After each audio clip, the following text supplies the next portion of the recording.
minutito nos separa de las 9 de la mañana y es momento de darle la bienvenida al politólogo Carlos Luján, especialista en política internacional, docente de Facultad de Derecho y de Ciencias Sociales de la Universidad de la República. El objetivo es hacer los primeros análisis tras la asunción de Donald Trump en la presidencia de Estados Unidos. Bienvenido, Luján, ¿cómo anda?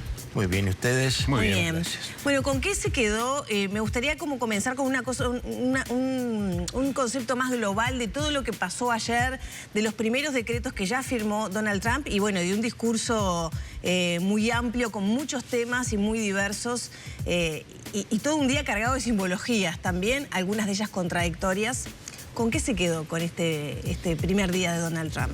Me parece que ayer comenzó una contrarrevolución conservadora en Estados Unidos, continuidad de la que hizo en su momento Ronald Reagan, que intentó en su primera presidencia Trump y que ahora va por todo en esos términos.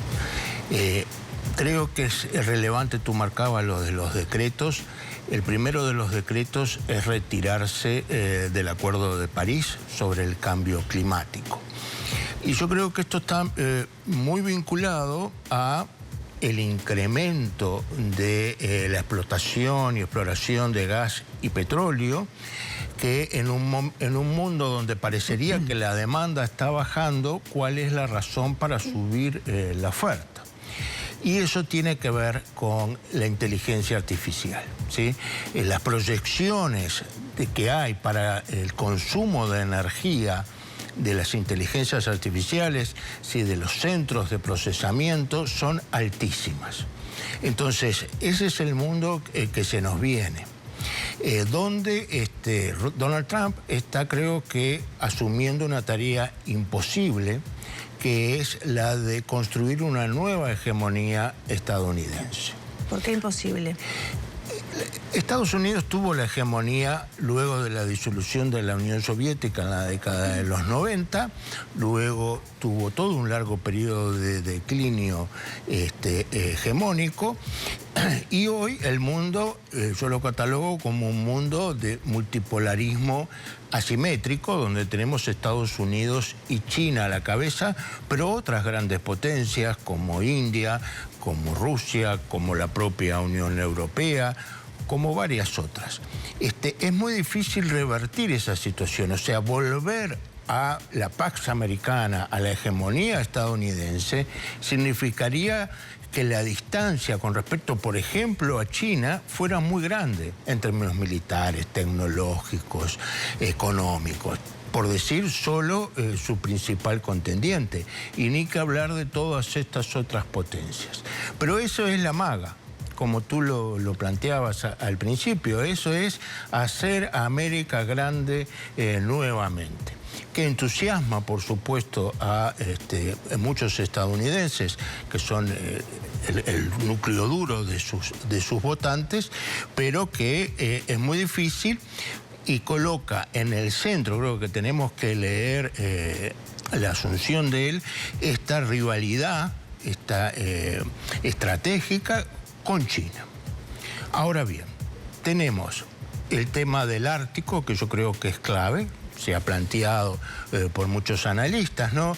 Tenemos función del cambio climático y un aumento del consumo de combustibles podría incrementar esto, deshielos, rutas comerciales y sobre todo una tensión militar en el Ártico, que explica sus acciones con respecto y sus dichos con respecto a Groenlandia, por ejemplo.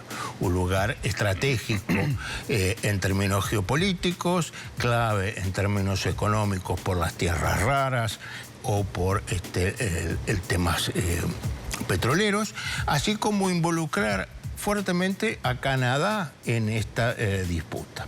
Hay una cosa paradójica, es que si Canadá fuera el estado número 51, Trump no sería presidente, ¿sí? O sea, los votos canadienses en una posible elección estadounidense hubieran sido muy similares a los de los californianos o incluso mucho más demócratas, ¿sí? O sea que vemos que esto no es así. Entonces, el mundo ha cambiado, estamos, como dicen Hirsch, Tocqueville, Russell y San Juan, en un artículo fermental mental de hace menos de un año en un mundo no hegemónico y no parece que en las próximas décadas esto vaya a ser revertido. Luján, a ver si le entendí bien una cosita. Trump se va del Acuerdo de París, le importa un bledo el cambio climático, quiere producir más petróleo por la incidencia de la inteligencia artificial, ¿es así? Por las demandas, o sea, la cantidad del consumo de energía que se prevé, que ya está haciendo, pero que se prevé de la inteligencia artificial es altísimo. Incluso hay planes para instalar centrales nucleares juntos a los complejos tecnológicos de inteligencia artificial, que todos prevemos que son claves en términos económicos y en términos militares. Que ese es el otro gran capítulo que nos estamos planteando. Juan, ¿qué pasa con los migrantes ilegales en Estados Unidos y sobre todo todas estas cuestiones vinculadas a expulsarlos por miles de vuelta a sus países? ¿Cómo se va a ir ejecutando esa realidad? Ayer el periodista uruguayo Diego Tavares decía que, bueno, no es que van a salir a perseguir, sino que a medida que se den situaciones con la policía, a nivel de tráfico, se van a detectar y se van a ir, bueno, devolviendo a estas personas a sus países. ¿Hay otras medidas que se puedan adoptar en esa línea? ¿Cómo se va a ir implementando esta política? Yo creo que cientos de miles, quizás en términos de las metas de este gobierno es 1 millón cada año, cosas que todo el mundo pone en duda que sea posible. Sobre estos 14 millones de inmigrantes que podrían ser el conjunto a ser deportado. 14 millones. 14 millones. Hay una cifra que es clave, que son los 850.000, 900.000 que tienen causas penales. Esto me parece que son los que factiblemente vayan a ser primero deportados, que ya lo han sido, ¿no? O sea, en el periodo Obama tuvimos 350.000 deportaciones por año, con la primera presidencia de Trump unas cifras similares, aunque un poco menores, o sea, eso está. Otros 4 millones que están en una situación también muy precaria en términos de sus papeles, y otro conjunto que están amparados en distintas normativas, sea de asilo, sea como estudiantes, distinto punto. Entonces, el punto es cómo se va a lograr encontrar, detectar, sí, sin que eso signifique instalar un estado policíaco. Sí, o sea, ¿cómo se hace en el marco de un Estado de Derecho que no sea un tema de persecución? ¿Y cómo lo va a ejecutar Trump entonces? Bueno, eso es uno de los puntos. Uno puede decir, quizás esto que aspira a 1 millón termine estando en cientos de miles como en presidencias anteriores, menos de medio millón. Sería más declarativo esto por ahora que una yo creo que ejecutar concreta y planificada. Yo creo que igual que si deportás 500.000 de personas, tiene su efecto. O sea, recordemos históricamente, por eso he dado los datos de 350.000, 400.000 anualmente, si avanza hacia 500.000, 600.000, ya va a tener un efecto más allá de lo simbólico. Las metas, que entre otras cosas, en la población latina, migrante, bueno, que no solo es latina, también es de multiplicidad de países, afganos, sirios, ucranianos, por decenas o cientos de miles, hay una inmensa preocupación. Bueno, ¿cómo se va a implementar la detección de estas personas y luego su expulsión? Con los efectos que tiene humanos sobre las personas y con los efectos que tiene sobre las labores que hoy estos migrantes están realizando. Ahora, yo pongo y vuelvo sobre el mismo punto. Si la inteligencia artificial genera desempleo ya no en las personas menos calificadas, sino en las más calificadas, no me extrañaría que dentro de la idea es que los norteamericanos dejen de tener empleos de repente más calificados y tengan que pasar a cubrir empleos que hoy hacen los migrantes, con todo el malestar social que eso puede traer. ¿Sí? Entonces, acá me parece que hay un tema de cambio tecnológico, ¿sí? Un analista de CNN planteaba, en las anteriores asunciones, yo le preguntaba quién eran los grandes empresarios que estaban presentes, sea de Boeing, de Lockheed Martin, de las grandes empresas militares o de la Ford, y nadie conocía a nadie. Sí, ahora todos vimos a Zuckerman, vimos a Elon Musk, a Bezos. A varios, son nuevos personajes que ingresan y con mucha influencia. Que integran el gabinete. Eso incluso. Mismo, de hecho, sí, Musk va a integrar el gabinete, va a hacer una eficiencia del Estado, ¿no? Sí, va a intentar hacer una reforma del Estado, sí, a partir de una mirada justamente de altísima idea de eficientismo y de reducción de derechos de funcionarios federales. Luján, ¿qué impacto directo se puede esperar para la región? Ya no solo Uruguay, pienso en la región, que iba a ser un discurso proteccionista, eso estaba bastante claro por todo lo que venía anticipando Donald Trump, gana las elecciones así. Pero se podría interpretar que hay alguna señal contradictoria, porque, por ejemplo, invita a Milei, pero sin embargo su discurso es muy proteccionista. Entonces, ¿qué habremos de esperar con la administración Trump para los intereses de Uruguay y la región?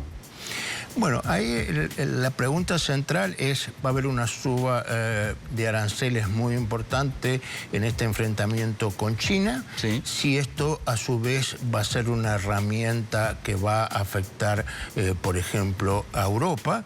Como decíamos hace un rato, tenemos toda esta tensión que se ha hecho con el Reino de Dinamarca a partir de lo de Groenlandia. Está el tema de la guerra de Ucrania. Sí, vamos a ver entonces si lo que tenemos son una guerra comercial fuerte con China, pero a su vez efectos arancelarios sobre las distintas partes del mundo. Lo que creo que puede ocurrir con respecto al caso de Argentina y de Milei es que muy probablemente Milei impulse un tratado de libre comercio con Estados Unidos muy fuerte justamente para evitar esos aranceles. Si después es exitoso o fracasa, no lo sé, pero el poder económico me parece que se va a poner al servicio de esa construcción, que yo decía imposible, pero que va a tratar de esa hegemonía. Y Argentina obviamente es una posibilidad, pero con mucho más centralidad México en Latinoamérica, ¿no? A Uruguay directamente lo puede afectar también, entonces, teniendo en cuenta todo este análisis, porque Estados Unidos está prácticamente en el podio de los países donde más se exporta, ¿no? El tercer cuarto lugar. Cuarto lugar.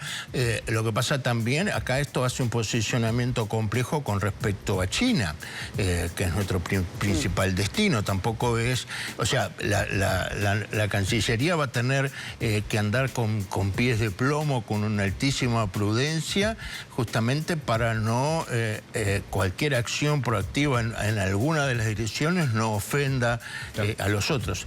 O sea, en definitiva, vamos a tener que transitar por un campo donde hay un fuego cruzado. Ahí está, porque para Uruguay es un doble desafío, la relación bilateral con Estados Unidos, pero también la relación con los otros países del continente, ¿no? Y estoy pensando en la diversidad de gobiernos que hay en América. Por ejemplo, tenemos a Milei, a Bukele, pero también otros gobiernos más de izquierda, como por ejemplo el nuevo gobierno de México y la situación que se va a dar a partir de este momento con Estados Unidos, cuando se declara la emergencia en la zona de frontera por parte de Trump. Está el tema de las deportaciones y muchos otros temas de vínculo de países fronterizos, ¿no? Y el tema de Panamá, ¿no? O sea, claro.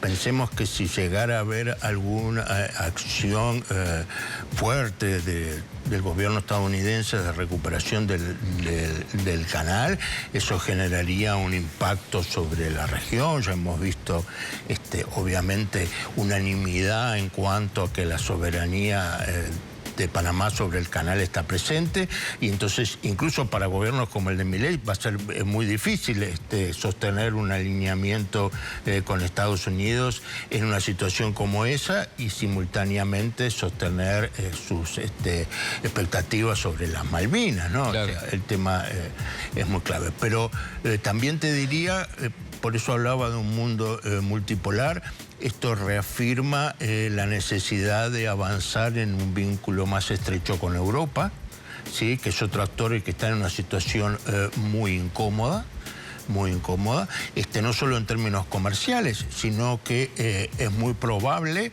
que todo el peso de la guerra en Ucrania recaiga sobre las arcas de Europa, ¿no? de los tesoros de los países europeos, ¿sí? Porque se habla de que va a solucionar esto, ahora pasó de las 24 horas que ya transcurrieron a 6 meses, pero por otro lado nombra a Marco Rubio, que ya fue ratificado por el Senado, que es un hombre muy pro-ucraniano, con lo cual yo creo que la hipótesis más razonable es que Estados Unidos va a seguir vendiéndole armas sofisticadas a Ucrania, pero va a decir, bueno, pero que la cuenta la paguen los europeos.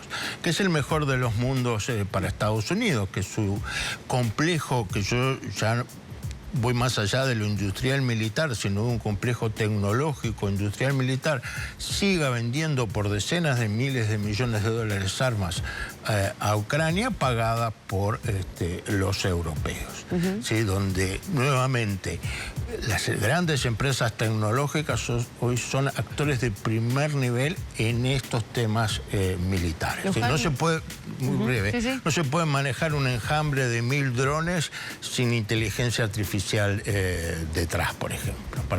Entonces ahí hay pingües negocios para la industria norteamericana y una carga para los europeos que termina afectando el bienestar de sus poblaciones. Te quería consultar por otro tema que imagino que no es menor, ¿no? Y tiene que ver con la agenda de derechos en los Estados Unidos, con estas propuestas que ha hecho Trump, sobre todo a nivel de género y demás.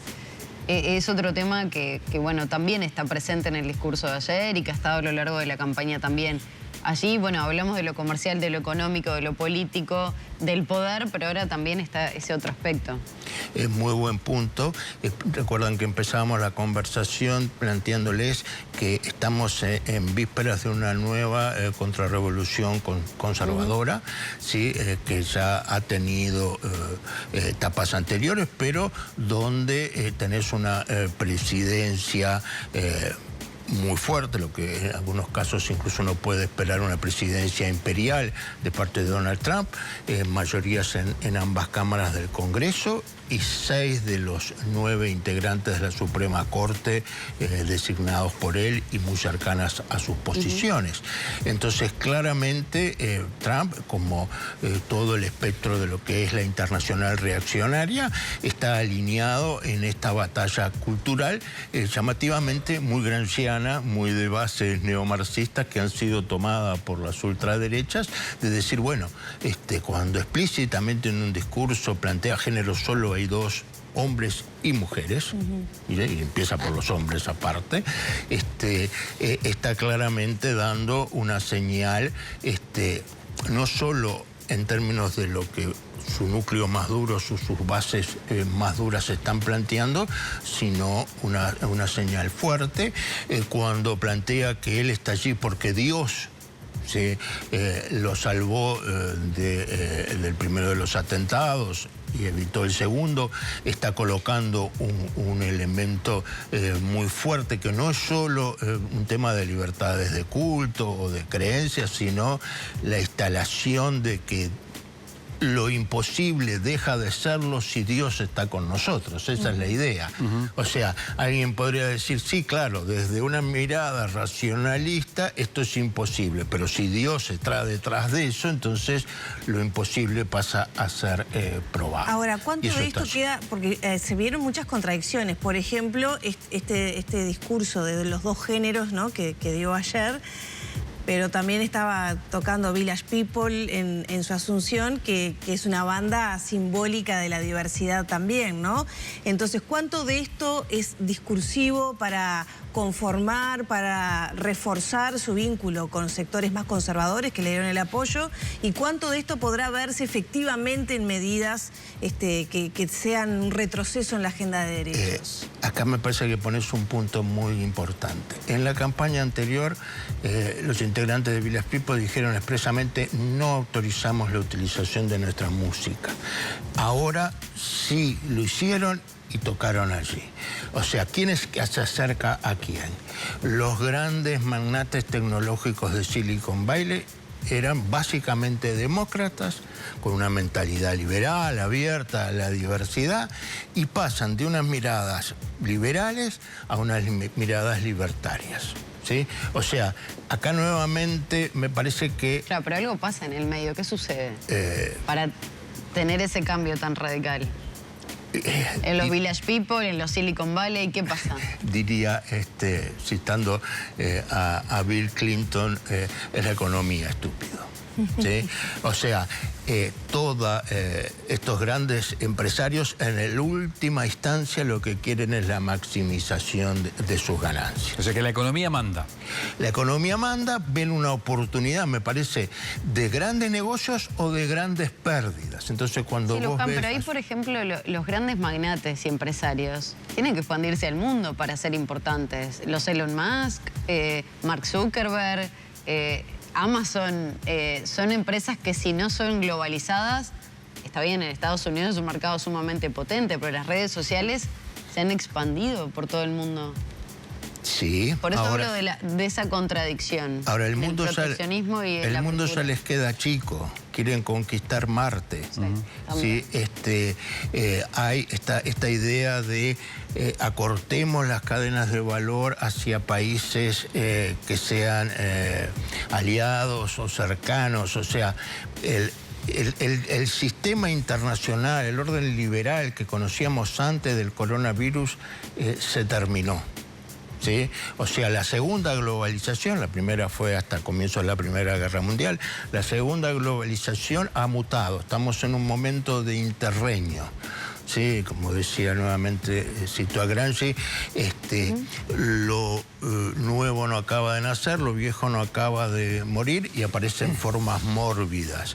Entonces, este relanzamiento de Estados Unidos y el poder imponer al mundo, ¿sí? O sea, las grandes empresas lo que no quieren es tecnológica, no quieren regulación.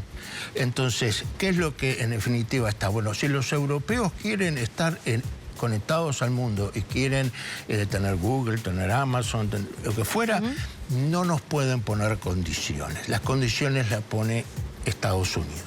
De que después eso choque con la realidad, que eso no pueda ser, que tú tengas razón y yo comparto lo que decís y la realidad ponga límites, fantástico. Pero hoy hay un desarrollo e incluso te digo, toda esta área militar de negocios que está creciendo exponencialmente hace de que haya grandes ganancias. Es decir, que entonces el gobierno de Trump va a ser más o menos conservador en función de los números y de la economía y bailará al son de la música que le coloquen los magnates. Bueno, ahí está lo que se plantea, la tensión de si Trump puede tener como una especie de presidente en las sombras con Elon Musk o eso terminará en una confrontación.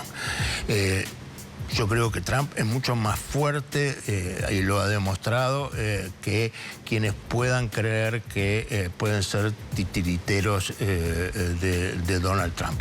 Ahí va a haber una tensión, lo que no quiere decir que una idea conservadora en lo cultural, en lo social, ¿sí? En lo político, ¿sí? No pueda ir de la mano de una idea libertaria en lo económico, ¿sí? De menos Estado, que es parte de la tradición republicana, pero que se acentúa, menos impuestos para los ricos, más oportunidades de negocios y hasta te diría, no importar ética o moralmente la colusión de intereses. Porque vos ves a Elon Musk y dices, pero un hombre que está de los dos lados del mostrador. ¿Sí? O sea, se van a hacer grandes negocios, va a reducir cosas que van a redundar en su propia fortuna personal. En la medida que Trump pueda aumentar su capacidad de producción de petróleo, ¿le va a importar un bledo Venezuela y si esté Maduro o González Urrutia? No, porque ahí depende de un tema estratégico, no solo de que lo consigue más barato, sino que... Pero dijo que no iba a comprarle más petróleo a Venezuela. mientras Maduro esté en la presidencia. O sea que ahí la pregunta es, porque es lo que creo que está implícito, va a resignarse a que las fuentes de abastecimiento en Venezuela no sean accesibles para Estados Unidos, no lo va a hacer, o va a presionar, y creo que con Marco Rubio, un cubano-americano de línea dura, va a haber una presión sobre Nicaragua, Cuba y Venezuela. Ustedes lo decían, lo planteabas, incluso volviendo a la lista de países que fomentan el terrorismo de Cuba, muy fuerte, que nuevamente pone todas las opciones sobre la mesa. Luján, ya tenemos que despedirnos, pero le quiero hacer una última pregunta y le voy a pedir muy breve la respuesta.